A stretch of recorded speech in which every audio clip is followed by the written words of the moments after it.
Halo, saya Ringo Agus Rahman. Saya seorang ayah dari 2 orang anak yang masih kecil-kecil.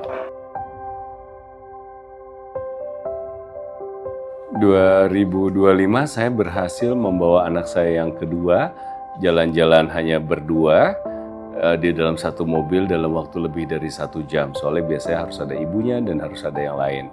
Jadi pencapaian hanya pergi berdua itu jadi sesuatu yang luar biasa. Dan pertama kalinya istri saya pergi keluar kota, saya hanya ditinggalkan dengan 2 anak yang kecil, selalu mengamuk tiap malam. Dan saya bisa mendiamkan dia, hanya saya doang, terbangun sekitar jam 2 pagi, mendiamkan dia sampai akhirnya dia tertidur. Dan saya bangga akan itu. Mungkin ini remeh, tapi saya bangga akan itu.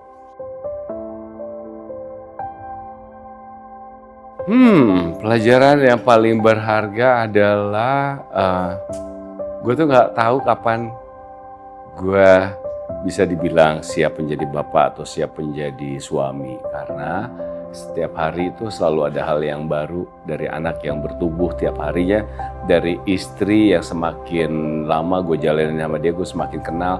Setiap gue merasa kenal dia, ada satu hal lagi yang baru, ternyata gue gak kenal-kenal amat gitu.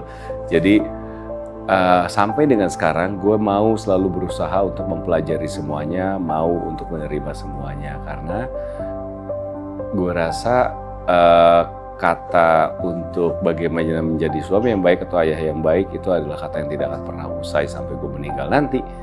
Jadi kayak misalnya tahun ini adalah hal yang baru, dari 10 tahun pernikahan gue akhirnya gue bisa olahraga bareng ya, berkat padel. Gue jadinya kebawa sama istri dan akhirnya punya olahraga yang bisa kita jalanin bareng. Ini adalah sesuatu yang seru, ini adalah sesuatu yang gue juga belum pernah istilahnya paham tentang AI. Gue tahu AI yang diomongin sama orang-orang itu seperti apa di film-film zaman dulu sering dibicarakan sampai akhirnya terjadi di era sekarang, dan apa dampaknya di keluarga nantinya, itu adalah sesuatu yang benar-benar masih asing buat gue pribadi. Tapi kalau misalnya AI berkembang jadi teman ngobrol, teman curhat, belum pernah.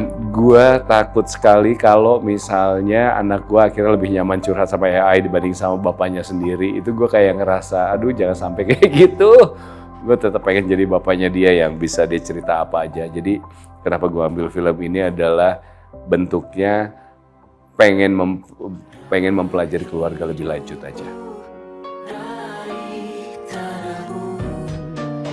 Selalu beda-beda sih. Kalau bapak-bapak, kalau gue dari baca skenarionya adalah menyadarkan gue kayak selalu gue ngomongin kayak sebuah tamparan untuk tidak terlalu mengandalkan istri dalam bikin hubungan sama anak gitu.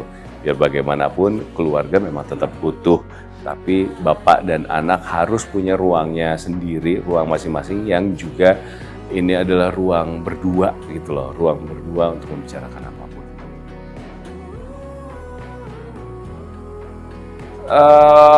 Saya pengen menghilangkan ketergantungan anak saya yang kedua sama ibunya. Bukan menghilangkan, maksudnya mengurangi sehingga beban itu dibagi ke saya. Karena selama ini setiap dia bangun tidur yang dicari adalah ibunya, setiap dia mau tidur yang dicari adalah ibunya, setiap dia bad mood yang dicari adalah ibunya. Resolusi 2026 adalah saya pengen seenggaknya di salah satunya bangun tidur atau menuju tidur atau di tengah-tengahnya kalau lagi bad mood yang dicari adalah bapaknya. Pengennya seperti itu, kita lihat aja ntar.